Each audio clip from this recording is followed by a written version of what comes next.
Hello, hello, hello. Welcome, welcome, welcome. You are tuning in live Hello. Good morning. I with know. Dr. Oh, I'm excited. It's like super early for him because he's on the West Coast and I'm on the East Coast. So, 3 hours difference in case anybody is wondering and watching internationally, because I know that I get all the time zones confused myself and I live in this country. So there you have it. So welcome to Fearless Freedom with Dr. G. Dr. Zhu has his own show, which is Thrive Bites, and which is an amazing show. But you know what? I'm not going to be the one to talk about all the amazing things that he's up to. I want him to tell you guys all about it. Take it away. Well, good morning, good afternoon, and good evening, depending on where you are. And I am so thrilled and excited to be here with you, Charmaine. So for those of you who do not know me, I'm Colin Zhu, Dr. Colin Zhu, and oh man, what do I want to say? So I'm a family physician, specifically targeting lifestyle medicine, culinary medicine, and what I like to call Thrive medicine. And basically all these good things to kind of take people to the next level of life. And yeah, and just doing it in my own, style. And like Charmaine has said, I host my own podcast called Thrive Bites, which is also talking about that. She has been a lovely guest on my show as well. So thank you for being on. Thank you for helping me out with bringing me on your show, because it was so awesome. It was so awesome. Yeah, we had a lot of fun. I love hearing about your story. Happening. Yeah. Yeah, I'm originally from New Jersey, based in LA right now. And whatever you want to know, just shoot, ask all the questions you want. So, I have been following, of course I'm not stalking you or anything, but I do follow you on Instagram, and I see when you do all these projects, like you go around and you are able to highlight individuals who are doing amazing things to stay healthy, to help with sustaining our environment. So can you talk about some of those projects? Because those are pretty cool projects that you're getting involved in. Yeah, so I do a few things. I like to, write for other publications. I like to kind of showcase what other people, do as well. So for my thing is, so my story background is I was raised by a Chinese medical doctor as a mother, and her entire world was prevention, wellness, looking at the person as a whole. And what I learned the most from her is really how to look at someone holistically. And she taught me, compassion, empathy. I didn't come from a line of MDs. So I went into school thinking that I was going to marry East and Western medicine. And when I went into school, I found that, there wasn't really a lot of nutritional lifestyle education being taught. I'm sure, a lot of, medical colleagues would agree with. And after that, I realized that, a lot of what we face as a nation, the chronic disease burden, is, relating to all that. So in between medical school and residency training, I went into culinary school, and I use that education to really enhance what I do. Talking about where this food come from, talking about different food groups, how is it good for our body, our mental state, our emotional health, and, things like sustainability, because it is intricately involved and intertwined with all of our lives, from climate change to the environment, to everything. So it's not as simple as going to a supermarket and seeing food right there. There's a lot of different steps in between, And I've been very, very heavily involved in terms of self-work and self-care. Been doing that for a third of my life, basically. I studied with, a lot of great mentors, read a lot, went to a lot of conferences. And I also, teach that as a tool, to enhance our emotional wellness and resilience. And hence, that's how I came up with the concept Thrive Medicine, because I really enjoy my life, and I enjoy where it is, and I thrive myself. And so it is super, super, super important for me to teach that as a tool and as a concept for people, so they can get the most out out of their lives. So. Awesome. And then, so you mentioned a lot of things. You mentioned the fact that you had roots that were surrounding the whole person, like treating the whole person.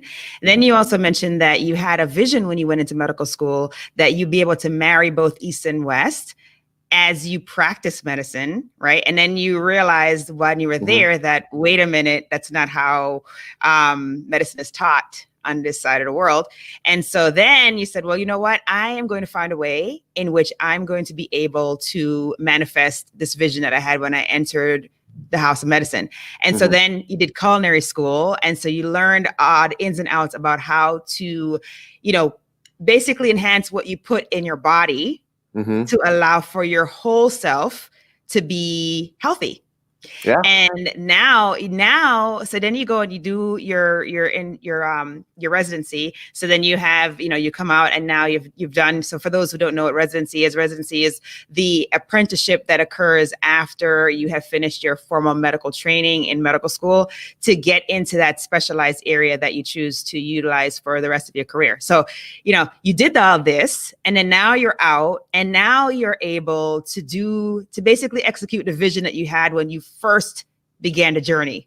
So now you're able to use the skills you learned in culinary school, use the skills your mama taught you, and you also get to use the knowledge that you got from the medical training. So, I mean, that's amazing. That's amazing. You have to tell us, like, was there any time along the road where you felt fear? Like, there had to be at least one place where you were just like, oh my gosh, what shall I do here? Or how can I get over this? Definitely.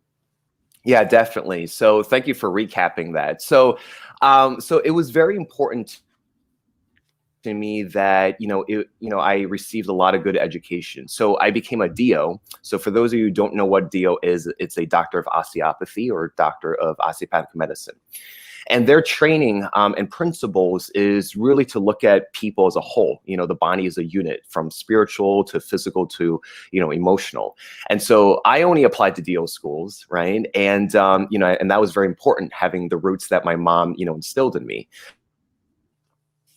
And then, fast forward, through school and then through residency, I had, pretty much, use that education to hold demonstrations, workshops, and publicly speak. So to answer your question, fear comes along where, you travel on this road where it is very individualized, and is very atypical and is also very non-traditional. So what that means is that others who may not, be in your shoes, no one can be in your shoes besides yourself, right? They might not understand, right? They may not may not get it. And so they may form opinions, they may form judgments. And, even within your own family, like a good example would be, after I got out of training, I did something called Locum tenants, which is basically to hold a place in Latin. And what that means is that I was kind of like a substitute teacher for doctors. And so I would go around to different places. I would go around to different places and, help physicians out, whether they, move away, retire, have a baby, something like that. So they'll hire one of us to fill the place. And so even my own father thought that I was a true doctor because because I would move around so much. And he was like, why would a doctor travel? Because I did this for 4 years. I practiced in 4 different states. I did, Indian health. I did, VA. I did community health. I worked at county medicine. I had all kinds of experiences. And my dad was like, why do you travel? A doctor stays in place, right? And so, and then a little bit of, I wouldn't say so much as fear, but more like, doubt that things, because you travel such an atypical road. Robert Frost, in his famous poem says, you take the road less traveled, but, it's going to be, under some sort of scrutiny by others, right? So I think doubt, I think hesitation, I think, just concern and worry, they kind of fall under the umbrella of fear in some sort of way. And, a lot of these different things crept into my mind as I traversed through my own career path. And yeah, for sure, just to answer your question, for sure, those things definitely crept into my head. And how did you circumvent that? How did you either punch it in the face or walk around it, step over it? Like, how did you recognize this thing was there and you knew you had to accomplish the goal, or you knew you had to do the thing? I mean, you were public speaking when you were in medical school. That's amazing. A lot of us do it, right? I mean, we do it because we have to. So, I tell people all the time, like, we're always public speaking because we're presenting on rounds, we are talking to patients' families, like, we're always public speaking, but you're doing it in the capacity of workshops. So you were educating your peers about the topics that were of interest to you and you thought would be very helpful for them in their future practice. And so there's usually fear associated with that. There's usually like, I have a fear of public speaking. Like, I've openly said this, and it's like, how did you do that? Like, you recognize, yes, this is a road less traveled. You recognize, yes, that is something that you wanted to do and that you're going to do it, but there's something that pushed you past that fear. Yeah, definitely. I would say a couple of things I'll mention is that, fear, public speaking is, considered one of the top, number one fears that people have. And one of the things I did really early on when I was at home, probably around medical school or in between residency training, was I knew that public speaking was going to be one of the tools that I was going to use to be able to get the message out there, right? And so I did something called Toastmasters. If you've never heard of it, it's a international organization focused only on public speaking, and the entire so many countries are involved in it, and I highly recommend it. If you want to get more involved in public speaking, because it's needed in almost every industry. And yes, like you said, Charmaine, it's like, even when you're just conversing with someone on the street or, on a sidewalk, or if you're at a cocktail party, or, just family and friends, like, you're also public speaking. It doesn't mean that you have to be on the stage to public speak. So I knew that I was going to do that. And so I, took that education. I did like a year of it. But the second thing that helped me was that I didn't focus on my fear. For those who follow Tony Robbins, what he says a lot is, energy flows where focus, goes, right? And so, so my bigger picture, my why, I think a big message to take away from this is your why. And my why to doing what I do is I want to be able to inspire. I want to be able to empower.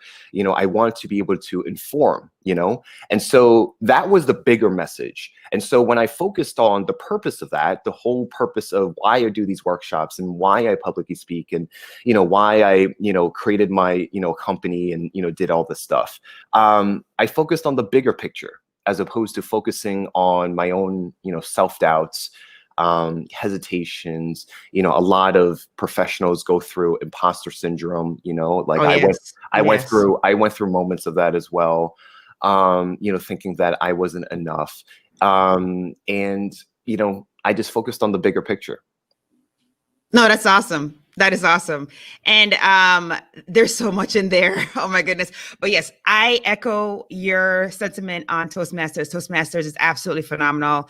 My husband and I did Toastmasters as a couple. So much fun. You just grow so tremendously when it comes to speaking, particularly extemporaneous speaking, which is kind of what we're doing right now. And also my son, so we homeschool our children, but we have been participated in like a co-op where they do like extra classes. And so he had Toastmasters the last couple of years and he loved it. So Toastmasters is definitely phenomenal. And I'm so happy to hear that you did that so early, because it really primed you and prepped you for amazing future, because obviously you chose to do so much of that and you continue to do so much of that, which is great because it is absolutely impacting, your world. And it's doing everything that you are setting out to do as far as your why. Inspire, empower, and inform. Boom. You know, it's awesome. And then the other thing is, I love that you mentioned Tony Robbins, because he's absolutely amazing as well. I mean, so inspirational. That man started from absolutely nothing, and look at him now. I mean, it's just incredible. There is basically, he's an example, literally, that, you know, we can accomplish anything you put our minds to. Like, he just is, because of his life. And so the other thing I wanted to let you know is that you have a very positive comment coming from Dr. Malts. She says that you're amazing and that she loves you, and she's joining us on LinkedIn. So thank you for tuning in, Dr. Malts. We appreciate you. Awesome. Awesome. Yeah, no, that is fantastic. And, you know, thank you for sharing those tips, because I think that really helps, because when we're in a space where either we're feeling imposter syndrome, like you mentioned, that a lot of us experience, no matter how accomplished we are, how many letters we have after our name, we still feel this way. And, you know, it's usually unfounded, right? Because you have the expertise, you have the zone of genius to share, you just do. But you still feel kind of like, wow, is anybody gonna listen to me? Like, am I good enough? And that's normal. So, you know, if you feel it, just acknowledge that you feel it, and just keep doing you, just keep doing you, because that's what the world needs. They need more of you. So, so now tell us, so you told us about the journey. You told us about how you were able to face your fears when it came to public speaking and pushing forward in your cause, tapping into your why. Can you tell us a little bit more now about the podcast and how people can reach out to you? Okay, definitely. Definitely. So before I start that, I wanted to comment, backtrack a little bit. And I also wanted to add that, you know, the more you also think about what others think of you, what you are internally doing is that you are giving them power. Right. And I think that everyone is born with an amazing potential and amazing power to do great things. You just have to kind of understand and to be aware of who you are. You know, you could easily look in the mirror and see someone totally different. Right. And, you know, and it's really up to you as a choice to really look at you for you. And this does require a lot of digging. It does, you know, require a lot of, like, you know, deep insight. You know, it takes a lot of alone time, a lot of, you know, solitude. And for me, traveling is a passion of mine. You know, I've been very blessed to travel all over the world, and from that, I've been able to learn a lot about myself. So, to your point about a podcast. So the podcast was kind of born out of. I started my platform called TheChefDoc 3 years ago, January 2017. And it's a online platform used to kind of educate, you know, people can go there for resources, you know, things like that, and to learn, you know, more. And so the podcast started in May of last year, and it was actually, you know, by accident, actually. I was nearing the end of finishing my book, Thrive Medicine, and I was finishing the audiobook version. And my web designer at the time, he said, you know, why don't you try out this online recording website? And at the time, I didn't, you know, when I looked at it, you know, it was geared towards a podcast. And I was like, you know, I've never listened to a podcast before that. And I was like, okay, you know, let me try this out. And then slowly but surely, it just became, you know, something like, you know, I was like blown, you know, away. So what I realized was that, you know, blogging wasn't really my shtick, you know, vlogging wasn't really my shtick. And so, you know, I consider myself a natural conversationalist, and I love hearing about people's stories. I'm sure you do too, Charmaine. Oh, yeah. You know, and I wanted, I know, right? And I mean, your episodes are great, and it seems like you're having so much fun. And you know, I just really enjoyed this, and I wanted to create something that was very casual, very, you know, like having coffee with friends. And I wanted to kind of pick brains off of, you know, other doctors, off of other chefs, off of other RDs and coaches, and all these very, very, very, very passionate people to kind of bring their energy to, you know, the conversation and to, you know, pretty much elaborate why they do what they do, you know, why they get up in the morning, what fuels them. And so I wanted to capture that into my podcast. So the podcast focuses on three things: plant-based living. It focuses on emotional wellness, and it focuses on, surprisingly, thriving. So, and so I've been doing that since May. You know, we are, you know, getting close to 14,000 hits. And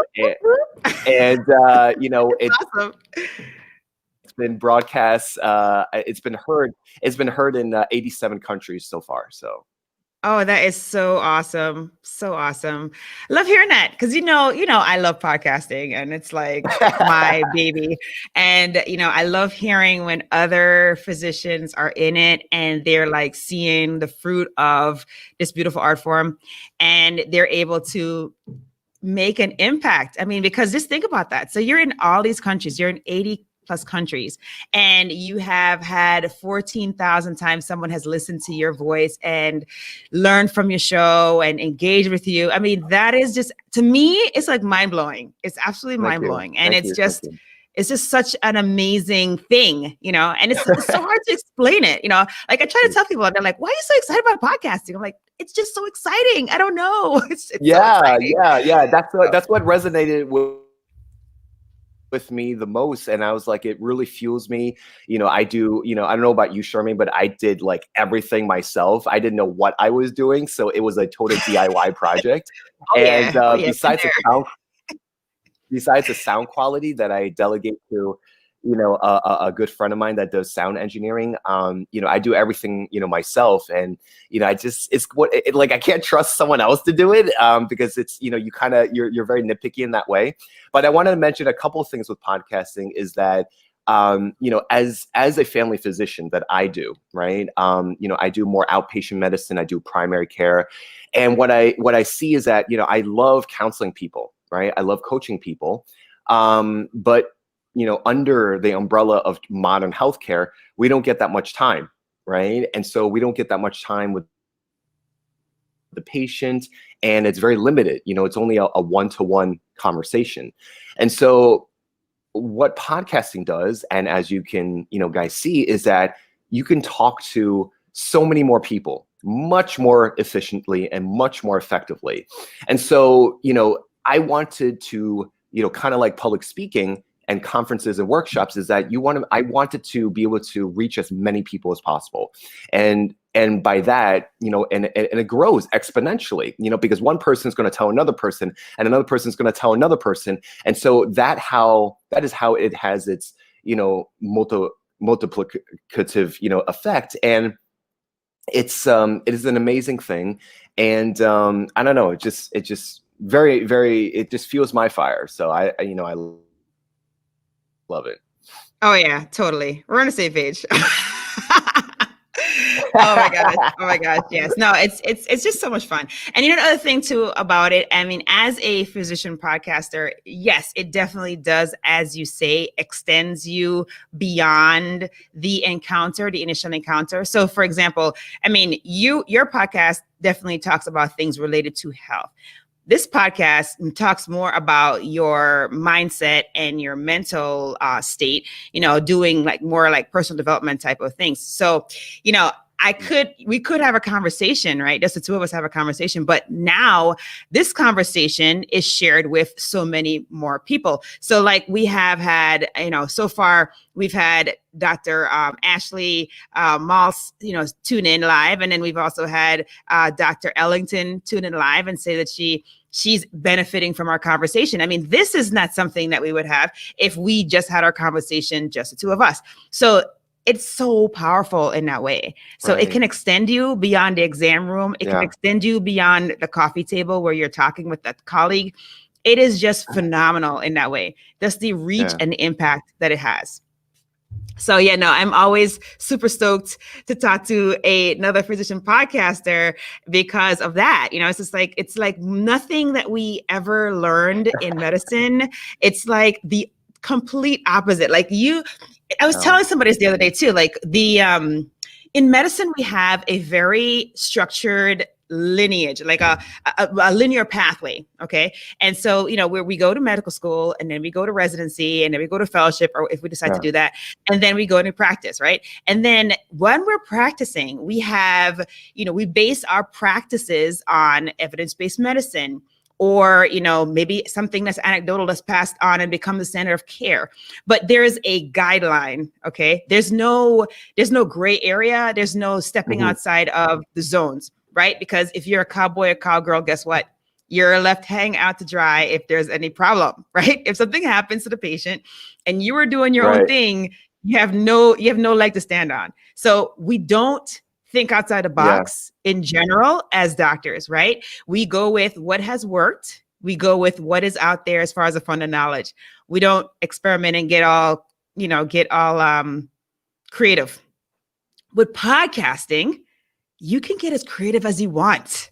You could utilize that right brain to the wazoo. Like you could literally just be creative, be colorful, get up, dance if you want to, shake your hands if you want to, you know, change your show up if you want to, you know, do whatever. It is so liberating. It is so liberating. And I believe that it actually makes us better doctors. Why? Because we don't get to practice this side of us. We don't get to practice the artistic side of us. And so when that part of your brain is stimulated, it sharpens the other part and it allows for you to deliver even better care. This is my philosophy. I don't know if it's really true, but that's what I've noticed. And so this makes me more excited, like to see other colleagues who are in the space.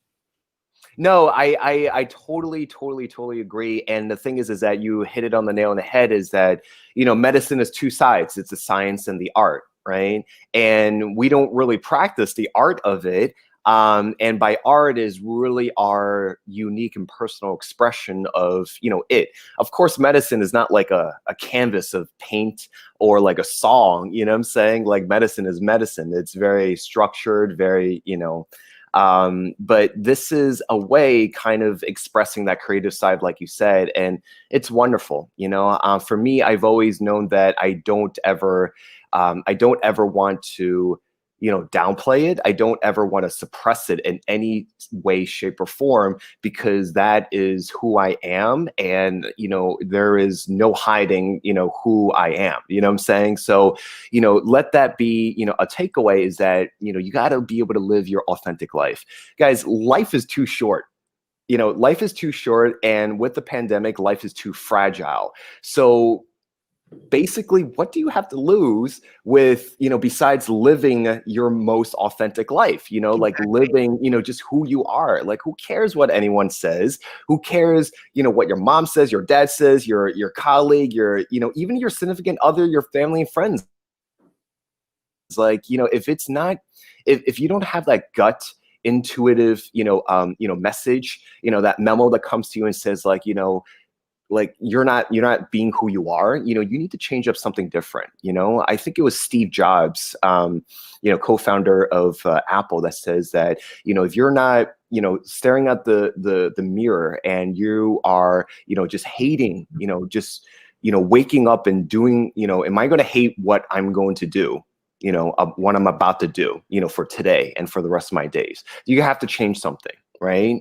And I'm paraphrasing. I mean, that's pretty much what you got to do. You got to self-reflect, you know, think about where you are in life and see, you know, am I on the right track? You know, and that's okay if you know, if it's not, you know, what you had planned for, you know, yesterday, a year ago, or 5 years ago, you know, because it changes. That's what life is. It's an ebb and flow. So you kind of have to look at yourself and self-reflect and see, okay, is this the right direction for myself? You know what I'm saying? And, you know, definitely practice with that gut, definitely practice with that intuition. And, you know, also, you know, check in, do some things, you know, that foster you, journal, you know, do poetry, write. You know, if people like to physically exercise, go sing. you know what I'm saying? Or do Right. something like podcasting and really churn out that creative expression of yourself. No, absolutely. It's so important. It is so important. Yeah. No, those are all great suggestions because yeah, we tend to, unfortunately, as we're going along and we're getting all of this knowledge, we tend to forget that part of ourselves. And so it's so important to tap into that, however we decide to do that. And it just helps us to be more complete people and more relatable and just able to make that much more difference in the lives of those that we care for. And then there is a comment from Kathy on LinkedIn, and she says that she appreciates you, Dr. Zhu, and all that you do as far as taking care of the whole patient, not just giving pills, but looking at the whole patient, like how you become healthy overall. Awesome. Awesome. Oh my goodness. I can't believe I've been chatting for like 30 minutes already. Time went by super quick because we're having such a great conversation. That happens. And so, we're at that part of the show where we do the fill in the blanks. Are you ready, Dr. Zhu, for fill in the blanks? Are you ready? Yeah. All right. You look ready. All right. So the first one is, to me, fearless freedom means. Fearless freedom means like liberty, being able to be who I am, being authentic, living the life that I've always wanted and envisioned for myself. Awesome. And then the next one is, if I am fearless, I will conquer anything. Love that. And this is what I want to hear. My battle cry is, what is your battle cry? I love to tell people to thrive on. That's what I like to say to people. Thrive on. Love it. Yeah. Well, Fearless Freedom Tribe, you heard it here first. You heard the battle cry, thrive on. So those are your marching orders from this episode. And if you are looking to reach out to Dr. Zhu, then you can check him out on the Thrive Bites podcast, or you can reach him. So Colin, you are at Dr. Colin Zhu on all the platforms, or are you the TheChefDoc on all the platforms? So my website is www.chefdoczu.com, ChefDocZhu.com. Pretty much takes you to everywhere else from there. All my resources, recipes, book, podcast, things like that. But you can find my podcasts on all the major podcast platforms like Apple, Spotify, things like that. Thrive Bites, 2 words. Awesome. Yay. All right. And so if you're watching this live, thank you for everybody that tuned in and who commented. I appreciate each and every one of you. And so we had a bunch of comments from LinkedIn. Fabulous. And we had a comment from YouTube as well. So thank you for popping on. And so if you're on Facebook, you know what you need to do, right? Friends, share absolutely awesome content with other friends. So go ahead and share this with a friend. And if you're on YouTube, go ahead and hit the subscribe button right there and tune in for more awesome content that's coming from this channel. And I thank you so much, Dr. Zhu, for being on the show today. It was super exciting. I was totally fangirling because I love being on your show, and I was super excited for our time together on my show. So, boom, there it is. So have an amazing day. Much. Yes, no problem. Thank you for being on here. Thank you so much. It's been a privilege, and I had so much fun on your show. So I can't wait to tell everyone about it. Whoop, whoop.